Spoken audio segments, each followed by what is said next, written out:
Welcome back to my channel, The Mind of Deal. I'm Dylan. Hope everybody's having a good day today. I don't know if you've seen my last couple of videos. You've been watching my channel, keeping up with me. If you have, I appreciate it. Subscribers and liking my videos, thank you all for all the support. So today I come to you, I want to talk a little bit about addiction and recovery. I don't know if anybody has heard of this guy named Mark Lewis. Now, he is a neuroscientist, and he's got a book out, and it's the name of his book was The Biology of Desire. The Biology of Desire, Why Addiction is Not a Disease. Interesting. So I thought. So check the book out. Something simple as this. This guy has all these achievements. Excuse me. He's got all these achievements. He's a renowned scientist. He co-authors books. He's, the whole nine, right? And so this is what it seems to be. This guy, this brainiac of a guy that used to be, guess what? An ex-addict. Opioid addiction. For 10 years, he was able to overcome it. And doing so, the places and people he was probably around shunned him down a little bit, because at the end of the day, right, you were an addict, right? So he came out with this big fancy book just to talk about how, all right, back to the book. Once you're an addict, you're always an addict. That's the philosophy. That's what we live by. NAAA, 12 steps. An addict's always an addict. It's a disease, and we submit ourselves to the disease. We are powerless over our addiction, right? And so forth and so on. And so what he has done is he is totally taking that away from us. He says that he took the power from his addiction and was able to overcome it, right? And so he comes up with all these big words and big facts-based information about the brain, but then it's kind of curveballs his little 2 cents, around it. He makes it sound good. It sounds good, but it's not true. But the bottom line, it's not God. I don't have to like what he did for him to get clean. That's what helped him get clean and sober. That's what helped him get clean and sober, whatever. The power to him. But I just want to bring this up because as addicts, we tend to gravitate towards what we want to hear. And so if you got 10 million people telling you this is the way to do it, this is what helps, this is what works, this is what you need to do. Work the 12 steps, go to meetings, get a sponsor, get involved to help your community, do these types of things. Keep from having an idle mind. Don't give yourself too much time. Don't go back to the old neighborhood. Don't get out of the old way of thinking, things like that. But you got one person saying, oh no, it's good, it's not a disease. Yeah, it's not a disease, you're good, I beat it, everybody can beat it. Well, that's great, bro. Hey, that's great, I'm glad you beat it. But don't discourage others that need this to go astray behind something. Because you gotta, at the end of the day, remember, this guy's a neuroscientist. This guy is very smart. So don't let that take nothing away from addiction. For this guy to be so smart, he still succumbed to an opioid addiction. Don't care how smart you are, don't care how rich you are, don't care about none of that. Don't care what color you are, don't care how tall you are, don't care whether you're female, male, child, or elderly. It will come and rip your freaking heart out and throw it on the ground. That's addiction. So I looked up the word addiction on Google search engine. Came back 3 different things. At least 3 different things. I'll take that back. I got tired of writing them down. I wrote 3 down just because they all like are so far apart from each other, right? So 1, addiction, a treatable chronic medical disease involving environment and an individual's life experiences. That's number 1. It's the first definition. Second definition. Addiction, a term that means compulsive physical need for and use of habit-forming substances. Now, just off of those first 2, we know that addiction is not solely or based on a substance, right? You have sexual addictions, gambling addictions, work addictions. So, 3, addiction, inability to stop using a substance or engaging in a behavior even though it's causing psychological or physical damage. That one, a little more open. But guess what? This is what's the funny thing, right? Now, there's many more definitions of addiction. This is what's cool. How many of them is there for disease? Just 1. Disease, a disorder or structure or foundation of function in a human being. Wow. Simply put. So you telling me a disease is literally a dis-ease?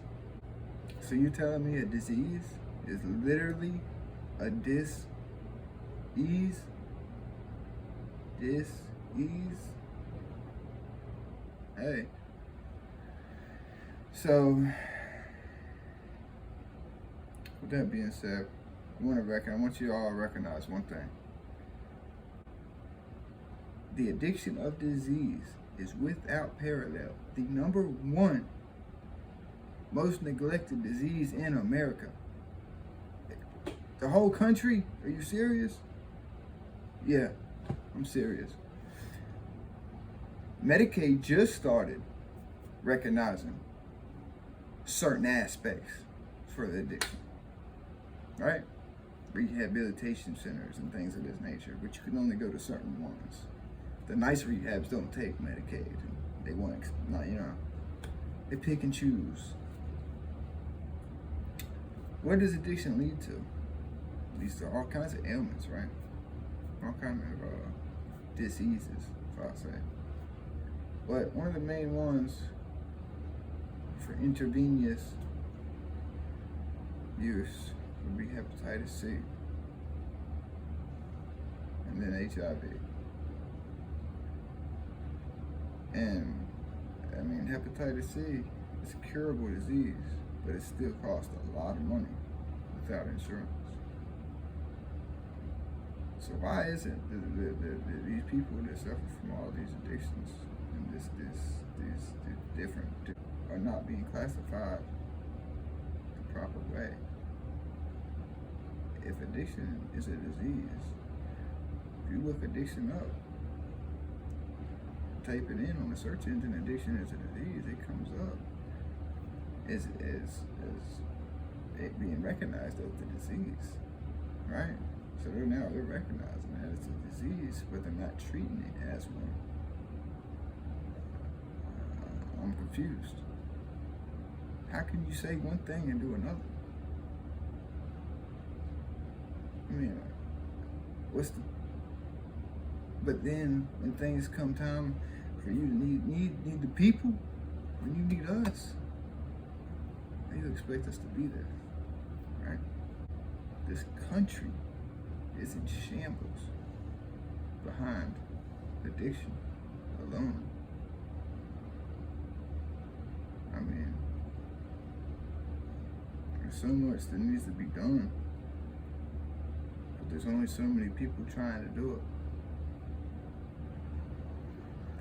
So Mark Lewis, I take nothing from you, brother.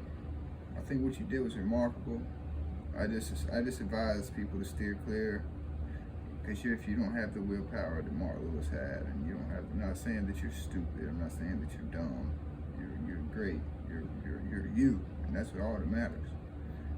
But we need, I advise you to work the steps. Get involved. AA, NA, church, whatever it is that would help you out. Try to work the steps. Try to go through the motions. Even if you don't use a 12-step program, get with your higher power and do the best things you can do. Help your community. Start helping other people. Get involved with the Big Brother program. That kind of stuff will keep you coming back for more. Speak a little on addiction about myself. Addicted. I've been addicted since I was 18 years old. Prior to that, I only smoked weed. I say only, right? So at 18, my grandfather passes. And that's kind of when the wagon wheel started drifting on out the road, out to the big highway. I got a little brother. Got a good father, good mother, for the most part.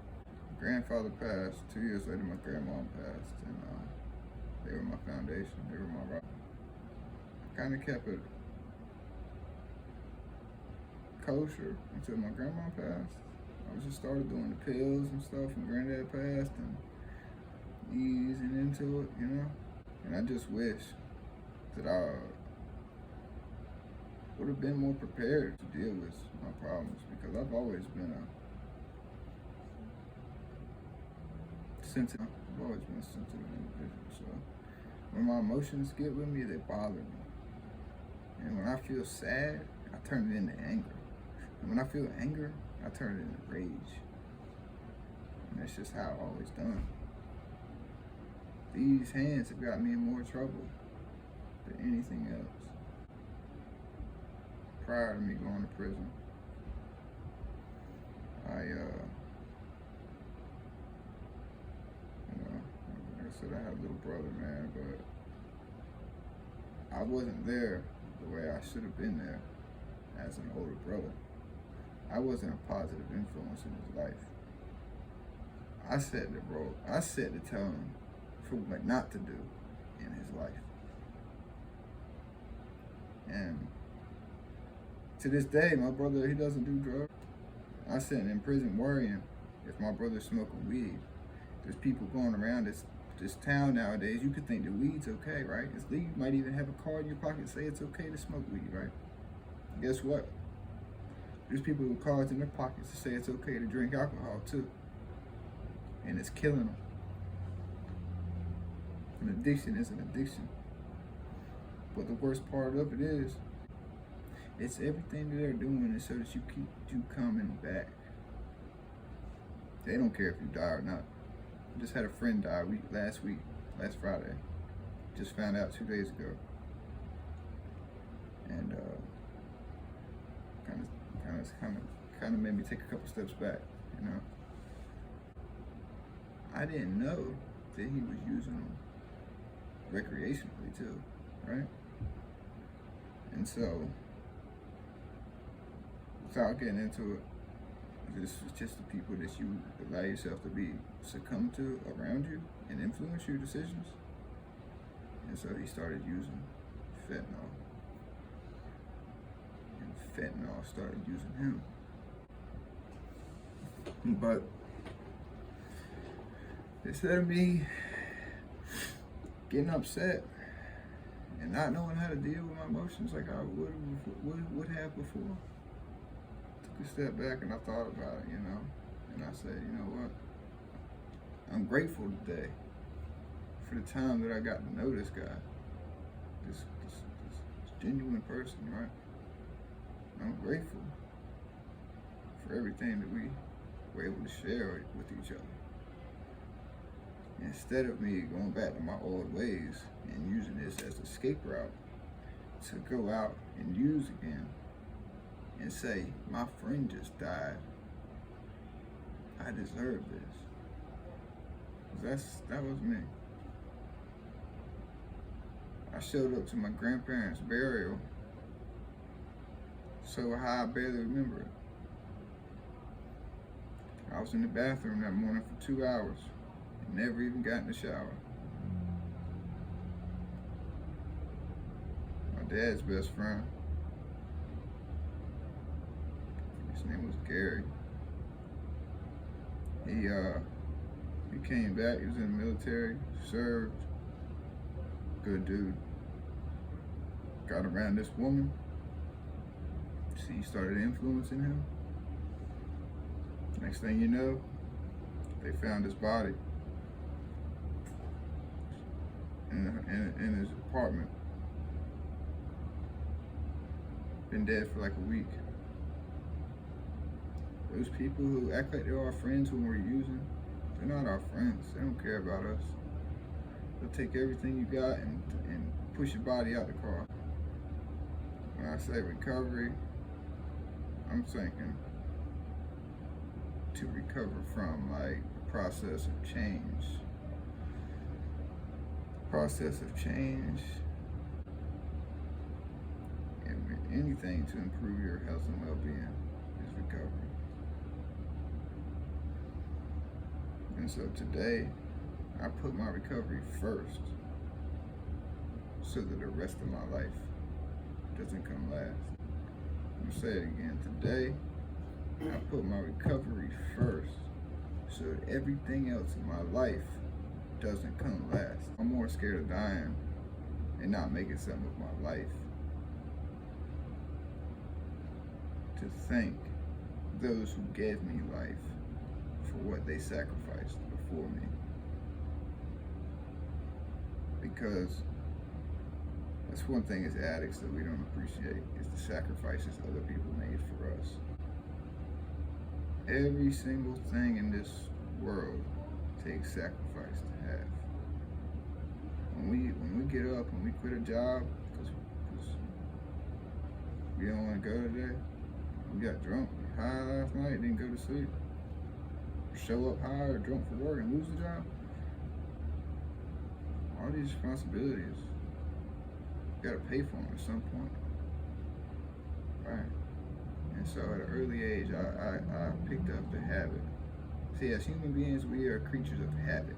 And once you begin to do something, you're gonna continuously look to do it again. You do it once, you're looking to do it again. You do it again, you're looking for the third, or fourth, or fifth, and that's just how it's gonna go. Because we're humans, and that's how we're wired, that's how we're created, that's how our brain works. And so,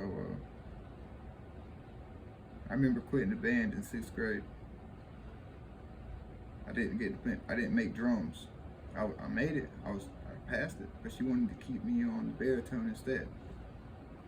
She told me this. I went home, I told my mother. My mother called the band lady at school, and I told her I quit over the phone because I wasn't mature enough at that age to tell her to her face, because I knew how much she needed me in the band. So I ran and hid behind my phone, behind my mom, and quit like that. And when I did that, I'll tell you something. I said I can do this whenever something gets hard. I can quit like this. And so it happened again. High school, fight, keep fighting. Boom, you've had enough. You've had enough of me, you're expelled. I was about to get my license. So if you get expelled, you lose that. So what I do? I said, you know what, I quit. Dropped out when said I was gonna go get my GED. Biggest mistake I made. And it didn't stop there. Jobs would come, work with my dad, I quit. I go get a job on my own, I quit. I got a job one time, I ended up getting arrested on the job. Really good job. And got arrested, had to do 8 days. They supported me the whole time I was in lockup. Gave me a Christmas bonus. And I never showed back up to the job because I was too ashamed to go face and explain what happened while I was in jail. So I quit. And I've continued that path my entire life. Every time I do something, every time something in my life comes up that I don't want to do, I quit. Having a problem with somebody else telling me what to do and when to do it. So, recently I had a good job working construction. But I had this tough guy attitude. Older gentleman I worked with didn't know as much as I knew, or, about the trade. And it's hot outside. We're working on asphalt, and so words get exchanged, and I threatened to put these on him. He was the one giving me a ride every day. He was willing to let it go. I quit. Came back home, went back to selling drugs. It's just very important to us to be careful on what we allow to influence our decision making. And at a young age, you're not gonna notice it when you're younger. But when you think back on it at an older age and you can see when you started the behavior, that's when you'll begin to be able to assess and change the behavior. I've never tried, but I'm gonna be honest with you guys, since I've been working this program, since I've been taking my life seriously, since I've been putting my recovery first, since I've been caring about the next man before myself, doors have been opening up for me. Doors have been opening up for me. And these doors you wouldn't believe. People have been contacting me that I haven't talked to in 10 years. Asking me questions, asking me things. And I got so much to do to make up, I feel like, right? But in reality, there's nothing I can do. I can't keep worrying about yesterday, 5 years ago, 10 years ago, robbing my best friend, stealing from my best friend. Things that haunt me day and night. Not being a good brother, being a crappy son. All that, I can't keep letting that roll my life. If I'm living in the now, everything else is gonna come. If I'm living in the future, I might never make it to see the future, right? And so, that's what I'm working on. I'm living in the now, and I'm making this count. I've been around some guys lately where I'm in a whole room doing lectures for 70 people, 60 people. I didn't ask to do that. They asked me to do it. I said, wow. What do you want to hear me talk for? What am I? Who am I? Guys that come to me and ask me for advice and tell me there's some stuff going on in my life. I'm just one of them people that, even though I can't do it for myself at some points, even though I used to couldn't do it for myself, I would try to move the world for you. In the past few years. See, that's the amazing thing with an addict, right? An addict, it's not something to be ashamed of being, because there's so much that you have, so much potential, which you can do. Let me tell you this, how addicts, I know guys that got $200 and $300 a day habits.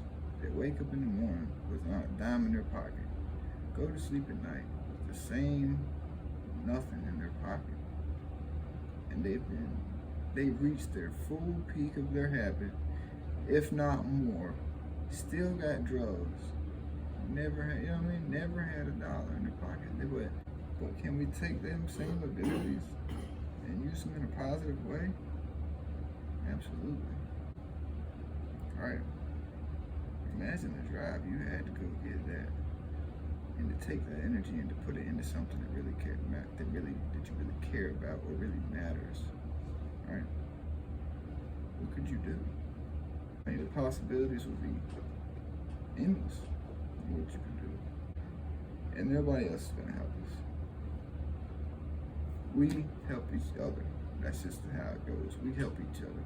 And because in society, they have us labeled as the worst of the worst, untrustworthy, scumbags of the earth. Don't deal with them.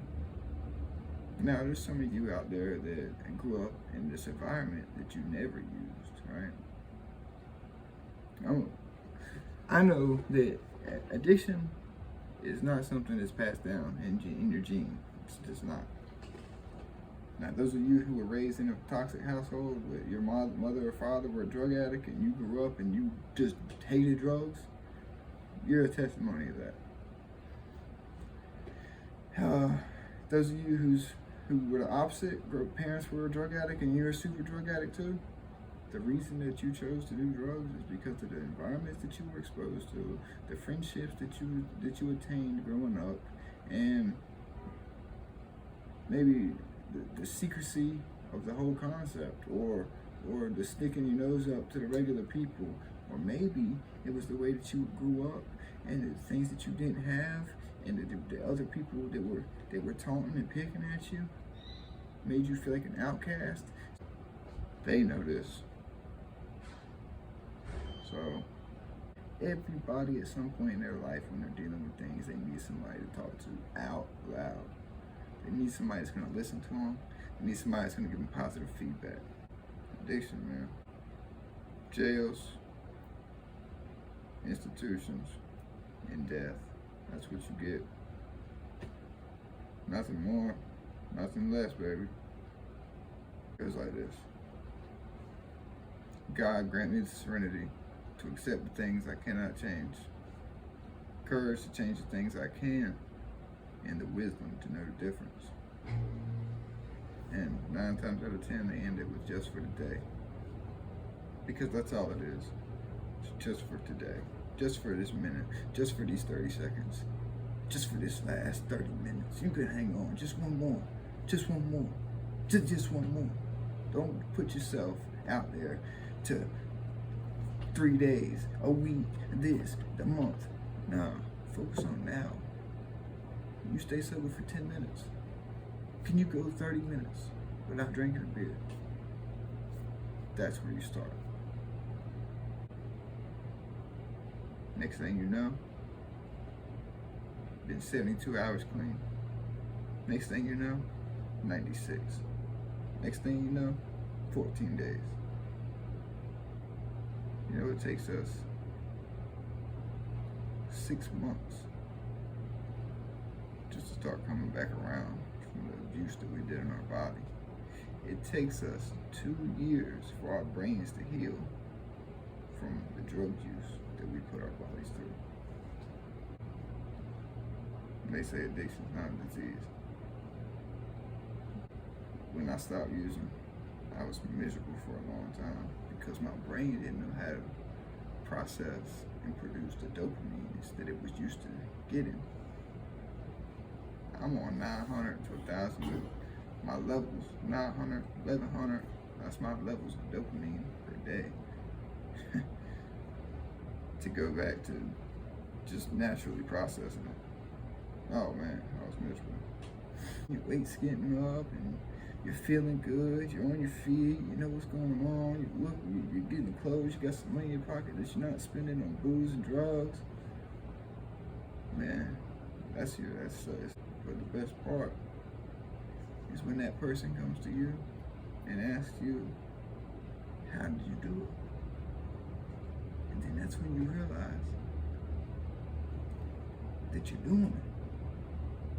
Then you look at them and you don't want to do nothing but help them. Come on. I'm gonna help you get through this. That's what it's about. That's what it's really about, man.